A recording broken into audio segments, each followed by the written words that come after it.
सकते हैं कि प्रधानमंत्री लगातार इस क्षेत्र के बारे में बात कर रहे हैं और वाइब्रेंट विलेज 8 गांव जो भारत सरकार की जो मंशा है कि जो 8 गांव का जिस वाइब्रेंट विलेज योजना के तहत विकास किया जाना है, तो उसको लेके लगातार प्रधानमंत्री उचित कदम उठाते समय पे रहे हैं और लगातार जो बड़े काम होने इस क्षेत्र में उसकी डीपीआर भी जो अधिकारी है बना रहे हैं और जो इस समय खुद प्रधानमंत्री मुखवा गांव पहुंचे हुए शीतकाल यात्रा का बड़ा संदेश वहां यहाँ से दे रहे हैं और कह सकते हैं कि जिस पल का इंतजार लगभग 1 माह से जो यहाँ के जो ग्रामीण थे, जो जनपद उत्तरकाशी के जो लोग थे वो कर रहे थे, तो वो घड़ी इस समय आ गई है और लगातार जो प्रधानमंत्री है अपने दौरे पे हैं और प्राकृतिक सौंदर्य व्यू पॉइंट से देख रहे हैं यहाँ की जो बलबीर बने रहे हमारे साथ। इस वक्त हमारे दर्शक तस्वीर देख पा रहे हैं, ये उस पल की तस्वीर है जब प्रधानमंत्री नरेंद्र मोदी मंदिर के अंदर मौजूद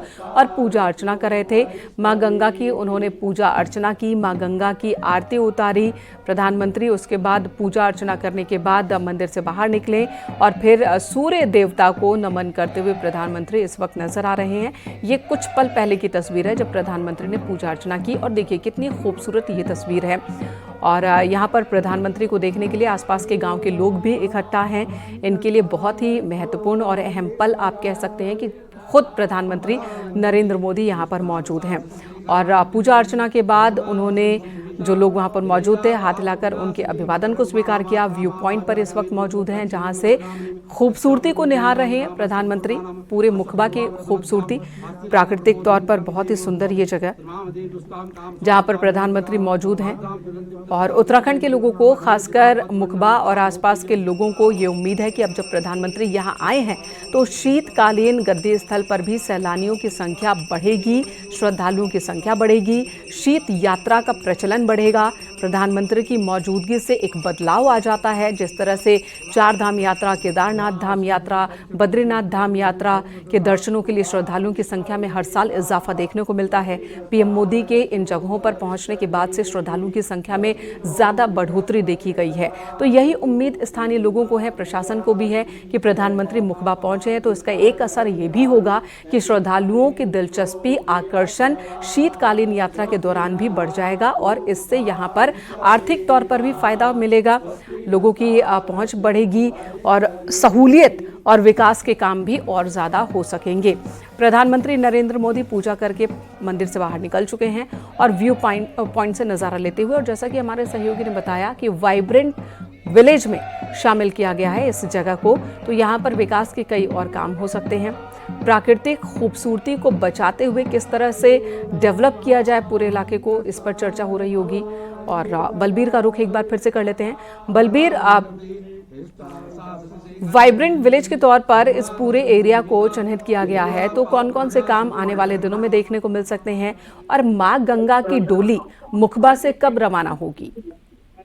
बिल्कुल, जो मां गंगा की जो उत्सव डोली है, जो कपाट जब गंगोत्री धाम के खुलते तो उससे एक दिन पहले इस बार जो तिथि निकली है 29 अप्रैल को मां गंगा की उत्सव डोली जो गंगोत्री धाम है वहां के लिए रवाना होगी और 30 अप्रैल को देश विदेश के श्रद्धालुओं के लिए 6 माह के लिए कपाट खोल दिए जाएंगे। तो और वाइब्रेंट विलेज केंद्र सरकार की वह योजना है जिसमें जो बॉर्डर से लगे हुए जो गाँव है, खासकर 8 गाँव जो इस क्षेत्र में पड़ते हैं, 8 गाँव है जिसमें नेलांग जादूम को भी रखा गया है बॉर्डर से, जो 1965 में जो खाली कराए गए थे। उसके बाद इन गांवों को फिर से आबाद करने की योजना बनाई गई है। इसी तरह से ये जो पूरे 8 गांव पड़ते हैं इसमें एक आस्था पथ भी बनाया जाएगा जो सभी गांव एक दूसरे से जुड़ जाएं। तो कई प्रकार की योजनाएं हैं जो ये यहाँ के जो ट्रैक है उनका भी विकास करने की इसमें योजनाएं रखी है। तो और लगातार जो अधिकारी है किस तरह से इस क्षेत्र का विकास हो, बागवानी हो या फिर अन्य पर्यटक स्थल किस तरह से विकसित किए जाएं, उसको लेके लगातार योजनाएं बना रहे हैं और भारत सरकार को भेज रहे हैं। तो कह सकते हैं कि आने वाले दिनों में वाइब्रेंट विलेज योजना के तहत ये भारत सरकार की एक ऐसी योजना है जिससे बॉर्डर क्षेत्र का विकास किया जाना है। जो लोग जो अन्य राज्य के लोग हैं, बॉर्डर क्षेत्र की क्या संस्कृति है, कैसा उनका पहनावा, उसको समझे। इसलिए इस योजना को बड़ा ही महत्वाकांक्षी योजना और बॉर्डर क्षेत्र के विकास के लिए ये योजना बनाई गई है। तो कह सकते हैं कि ये जहां आज पहुंचे हैं प्रधानमंत्री नरेंद्र मोदी, ये वही गांव है मुखवा जो वाइब्रेंट विलेज में, इसके अलावा 8 गांव इसी के आसपास है जो वाइब्रेंट विलेज में है। तो हमने देखा था कि लगातार जो केंद्रीय मंत्री थे वो भी लगातार पिछले साल उन्होंने दौरा किया थे और आज खुद प्रधानमंत्री यहाँ पहुंचे हुए शीतकालीन यात्रा का बड़ा संदेश यहाँ से दे रहे हैं, क्योंकि शीतकालीन यात्रा जब हमारे 6 माह की यात्रा जब पूरी हो जाती है तो उसके बाद इस पूरे क्षेत्र में सन्नाटा पसर जाता है। और अब उम्मीद यहाँ के लोग करने लगे, क्योंकि पिछले साल से चाहे कई मुख्यमंत्री रहे यहाँ उत्तराखंड के, उनकी कोशिश रही शीतकालीन यात्रा को प्रमोट करने की, पर शीतकालीन यात्रा अपने पटरी पे नहीं आ पाई। शीतकालीन यात्रा पे जो यात्री है उनका रुख बिल्कुल नहीं दिखा। और अब जब प्रधानमंत्री खुद शीतकालीन यात्रा का संदेश लेके मुखवा गांव पहुंचे हैं और थोड़ी देर में जनसभा को भी संबोधित करेंगे, तो कह सकते हैं कि पीएम नरेंद्र मोदी जहां भी जाते हैं लोग उन्हें सुनते हैं, गंभीरता से सुनते हैं और मनन करते हैं उनकी बात पे। और जिसका नतीजा है कि जहां जहां वो गए हैं उसके बाद उस क्षेत्र में पर्यटन हो, तीर्थाटन हो काफी तेजी से बढ़ा है। और आज खुद देश के प्रधानमंत्री यहाँ पे पहुंचे हैं, प्राकृतिक सौंदर्य को निहार रहे हैं, सभी उस चीज को देख रहे हैं और यहाँ पे पूजा अर्चना उन्होंने की है। शीतकालीन यात्रा का बड़ा संदेश वहां दे रहे हैं। थोड़ी देर में जनसभा को संबोधित करेंगे। वाइब्रेंट विलेज के ग्रामीण बड़ी संख्या में सुबह से यहाँ पहुंचे हुए उनका इंतजार कर रहे हैं। मुखवा गांव में भी बड़ी संख्या में वहां के गांव वाले पहुंचे हुए, क्योंकि 6 माह जैसी शीतकाल। जी बलबीर, इस पोशाक के बारे में भी बताएं कि ये कौन सा पोशाक है, बहुत विशेष पोशाक बताया जा रहा है, इसकी क्या खासियत है? बिल्कुल, पोशाक की हम बात करें तो पीएम नरेंद्र मोदी की कोशिश रहती है कि जहां उनका दौरा रहता तो वो वहां की ही पोशाक में रंगे नजर आते हैं। तो ये जो यहाँ का जो परिधान है, यहाँ मुखवा का जो ये पूरे क्षेत्र में जो पहनावा है यहाँ का, उसको पीएम नरेंद्र मोदी ने पहना हुआ है। और ये जो पोशाक है ये मुखवा गांव का एक प्रतीक है, यहाँ इस क्षेत्र के पूरा एक प्रतीक माना जाता है और जिसको इस समय पीएम नरेंद्र मोदी ने पहना हुआ है। तो एक बड़ा संदेश यहाँ की जो संस्कृति है, यहाँ का जो पहनावा उसको और जो यहाँ की जो शीतकाल यात्रा है उसको लेके प्रधानमंत्री दे रहे हैं। और इस समय मुखवा गांव में वहाँ है और कुछ थोड़ी ही देर में बाद जो हर्षिल है वहाँ के लिए रवाना हो जाएंगे। वहाँ पे जो यहाँ के स्थानीय उत्पाद है, यहाँ का जो कल्चर है उससे रूबरू होंगे और एक छोटी सी जनसभा को संबोधित करेंगे, जिसमें वो अपने बातों को रखेंगे। उनको सुनने के लिए बड़ी संख्या में जो ये पूरे घाटी के जो 8 गाँव है और जो 8 गाँव से बाहर से भी जो उत्तरकाशी मुख्यालय से भी ग्रामीण यहाँ पहुंचे हुए उनको सुनने के लिए। तो सभी अब इंतजार कर रहे हैं कि जो देश के प्रधानमंत्री है उनके सामने आएंगे और उनको सुनने के लिए यहाँ बड़ी संख्या में जो ग्रामीण है वो पहुंचे हुए हैं। जी आप बने रहे हमारे साथ बलबीर। एक बार फिर से तस्वीरें दिखा देते हैं अपने दर्शकों को। प्रधानमंत्री नरेंद्र मोदी जब मां गंगा की आरती उतार रहे थे और इस वक्त वो मुखबा में मौजूद हैं, जो कि मां गंगा कि शीतकालीन गद्दे स्थल है। मां गंगा की पूजा 6 महीने तक यहीं पर होती है, क्योंकि पहाड़ों पर गंगोत्री में जब बर्फबारी ज़्यादा होती है तब शीतकाल के दौरान निचले इलाकों में सभी जो 4 भगवान हैं वो स्थापित किए जाते हैं। तो मां गंगा की शीतकालीन गद्दे स्थल है मुखबा देवभूमि में, जहां पर पहुंचे प्रधानमंत्री नरेंद्र मोदी। मुखबा में पूजा अर्चना कर रहे हैं। हर्षिल में एक जनसभा को संबोधित भी करेंगे और इसी बीच मोटर बाइक, एटीवी, आरटीओ रैलियों को हरी झंडी भी दिखाएंगे। एक पदयात्रा को भी हरी झंडी दिखाएंगे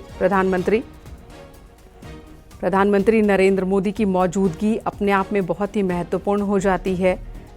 जो उत्तराखंड पहुंचे हैं, एक बार फिर उत्तराखंड से अपने संबंध को लेकर, अपनी भावनाओं को लेकर पहले भी प्रधानमंत्री जाहिर करते रहे हैं कि उत्तराखंड से उनका लगाव किस तरह का है।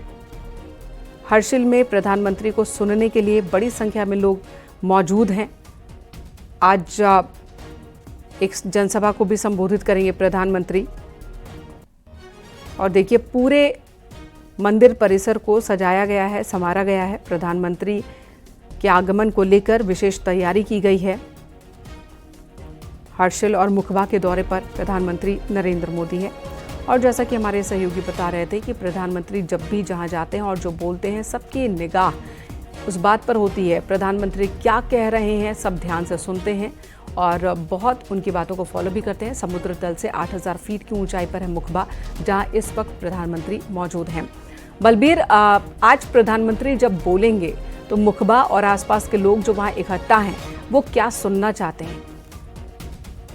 बिल्कुल यही बात सबके जहन में है और इसी का सब इंतजार कर रहे हैं, क्योंकि प्रधानमंत्री को सुनने का सभी का सपना रहता है। जब भी उनकी मन की बात हो या फिर भाषण जब भी वो देते हैं तो बड़े लगाव से जो ग्रामीण है, खासकर उत्तराखंड के जो लोग हैं और सुनते हैं। और आज खुद प्रधानमंत्री नरेंद्र मोदी उनके बीच थोड़ी देर में पहुंचने वाले हैं और वाइब्रेंट विलेज के ग्रामीण वाइब्रेंट विलेज की योजना के तहत जिस तरह से विकास कार्य किए जा रहे हैं, क्या विकास कार्य होने हैं, बॉर्डर क्षेत्र में जिस तरह से इनर लाइन की समस्या है, इनर लाइन की बंदिश को हटाने की मांग यहाँ के लोग कर रहे हैं। खासकर मुखबा ग्रामीण के जो ग्रामीण है वो चांगला मोटर मार्ग की मांग कर रहे हैं। तो ये सभी मांगे प्रधानमंत्री के सामने पुरोहित रखेंगे और यहाँ के ग्रामीण भी सुनना चाहते हैं और उन्हें उम्मीद है कि कुछ बड़ी घोषणा भी जो देश के प्रधानमंत्री है वो यहाँ पे कर सकते हैं, जिसको लेके और सबसे बड़ी बात यह है कि जिस तरह से वाइब्रेंट विलेज के तहत इनके लिए योजनाएं बनाई गई है उसको लेके यहाँ के सभी ग्रामीण उत्साहित है और काफी खुश है। और जिस तरह से खुद आज प्रधानमंत्री नरेंद्र मोदी यहाँ पे पहुंचे हैं और थोड़ी देर बाद ग्रामीणों के सामने मंच पर पहुंचेंगे और ग्रामीणों को संबोधित करेंगे, जिसको लेके ग्रामीणों में उत्साह है और सभी उस पल का इंतजार कर रहे हैं नरेंद्र मोदी उनके बीच में आए और वो क्या कहते हैं, उनकी भारत सरकार की क्या योजनाएं वाइब्रेंट विलेज को लेके है। जब वो इस बात को कहेंगे उसको ध्यान से सुनने के लिए, क्योंकि सभी की मांगे हैं कि जिस तरह से 6 माह की यात्रा रह जाती है, 6 माह सन्नाटा पूरी घाटी में पसर जाता है, तो उम्मीदें आप सभी की बढ़ गई है। वाकई तो इस 6 महीने में भी उत्तराखंड की जो अर्थव्यवस्था है उसे मजबूती मिलेगी अगर श्रद्धालु बड़ी संख्या में 4 धाम यात्रा पर निकले शीतकाल के दौरान भी। और जाहिर सी बात है उत्तराखंड की आमदनी की अगर बात की जाए तो पर्यटन ही सबसे बड़ा क्षेत्र है जहां से उत्तराखंड की आमदनी होती है। और ऐसे में अगर पर्यटन की अवधि में इजाफा होता है, अमूमन देखने को मिलता है कि 4 धाम यात्रा ग्रीष्मकाल में होती है जिस दौरान बड़ी संख्या में लोग आते हैं, जिससे फायदा होता है, उत्तराखंड की आमदनी होती है। लेकिन शीतकाल के दौरान लोगों की संख्या कम हो जाती है और प्रधानमंत्री की मौजूदगी से ये उम्मीद जताई जा रही है कि शीतकालीन यात्रा के प्रति भी आकर्षण बढ़ेगा। श्रद्धालु शीतकाल की यात्रा पर भी उत्तराखंड जाया करेंगे, जिससे उत्तराखंड की अर्थव्यवस्था को एक और मजबूती मिलेगी। और यहाँ पर देखिए ये 3 तस्वीरें आपको दिखा रहे हैं। पीएम मोदी इस वक्त मुखबा में मौजूद हैं, जहाँ पर मंदिर में सबसे पहले उन्होंने पूजा अर्चना की पारंपरिक लिबास पहनकर, और उसके बाद प्रधानमंत्री देखिए यहाँ पर मंदिर प्रांगण से जब बाहर निकले, धूप में बैठे, चटक धूप खिली हुई है, मौसम बहुत ही खूबसूरत देखने को मिल रहा है। एक तरफ तो बर्फ से ढकी हुई सफ़ेद चोटियां हैं, पहाड़ियां हैं, ग्रीनरी है और दूसरी तरफ चटक धूप भी है।